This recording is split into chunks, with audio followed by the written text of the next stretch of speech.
Hi అందరికీ నమస్కారం. ఈరోజు మనం వెళ్తున్న ఆలయం పేరు మర్కత లింగేశ్వర స్వామి ఆలయం. ఈ వీడియోలో ఆలయం ఎలా చేరుకోవాలో మరియు ఆలయ విశేషాలు పూర్తి వివరాలతో తెలుసుకుందాం. ఓం నమః శివాయ.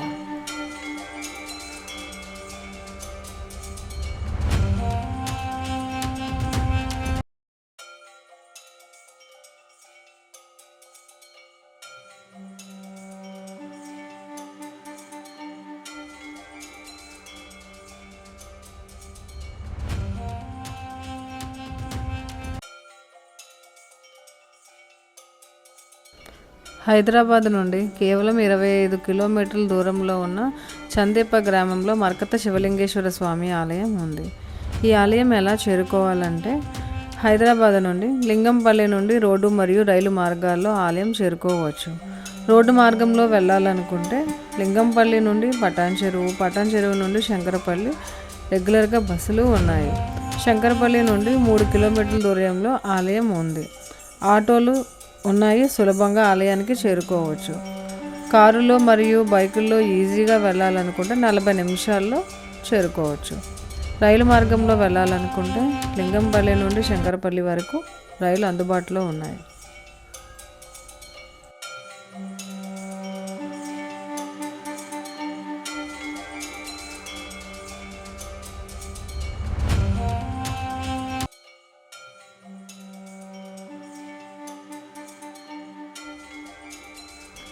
ఈ ఆలయం పచ్చని పంట పొలాల మధ్య ఉంది.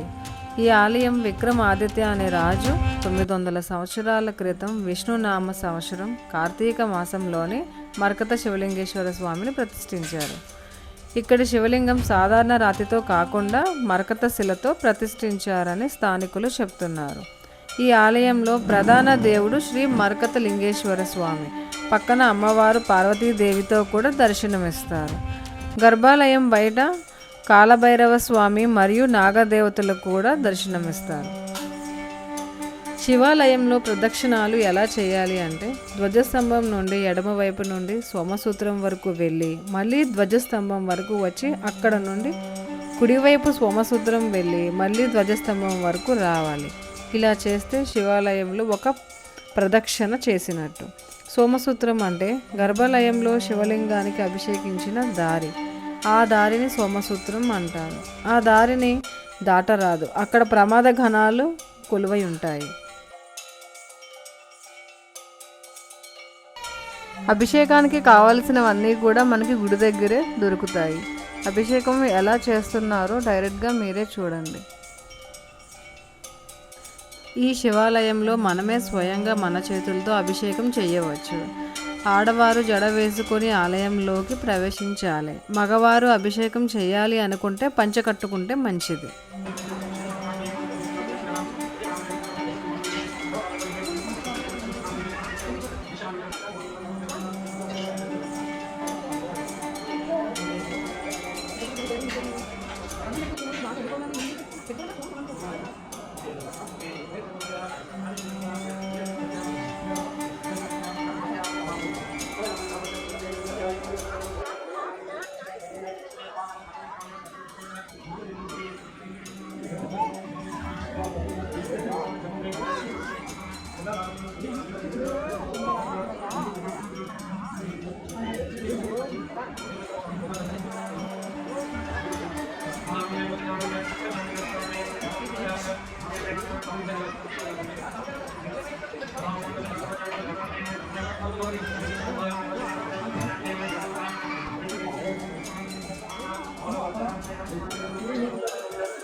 ఇక్కడ రావి చెట్టు, ఉసురు చెట్టు కూడా ఉన్నాయి. ప్రతి సోమవారం మహాశివరాత్రి మరియు కార్తీక మాస రోజుల్లో ఇక్కడ భక్తులు పెద్ద ఎత్తున వస్తారు. నెయ్యి దీపాలు వెలిగించి రుద్రాభిషేకం చేసి స్వామి ఆశీర్వాదం పొందుతారు.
ఇక్కడ కాలభైరవ స్వామి దర్శనం ఇస్తారు. ఇది సాధారణ రాయి కాదు, దీనిలో స్వయంగా వెలిసిన భైరవ స్వామి స్వరూపం ఉందని భక్తుల నమ్మకం.